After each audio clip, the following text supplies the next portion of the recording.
मशरिक news के नाज़रीन, दुनिया भर में कोरोना वबा से तीसरे सबसे ज़्यादा मुतासिर मुल्क भारत में कोरोना का कहर जारी है। वज़ीर दाखिला अमित शाह ने कोरोना वायरस की तस्दीक के बाद उन्हें इतवार को नई दिल्ली के एक अस्पताल में दाखिल करवा दिया गया।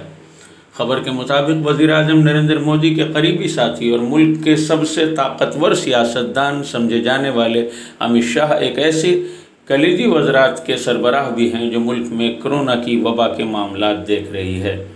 अमित शाह ने अपनी एक ट्वीट में लिखा कि मैं उन तमाम अफराद से दरख्वास्त करता हूं जो गुज़िश्ता चंद रोज़ के दौरान मुझसे करीब रहे हैं, वो ख़ुद को आइसोलेट कर लें और कोविड टेस्ट भी कराएं। दूसरी जानिब इस वबा के बाइस ही उत्तर प्रदेश की एक वज़ीर अपनी ज़िंदगी की बाजी हार गईं।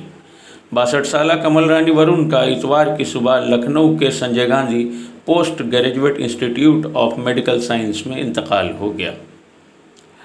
अब चलते हैं रियासत कर्नाटक की तरफ। कर्नाटक के वज़ीर आला 77 साल BS येदियुरप्पा को मणिपाल अस्पताल में बेंगलुरु में दाखिल कराया गया है। कर्नाटक के CM ने खुद को कोरोना वायरस पॉजिटिव होने का ट्वीट किया है।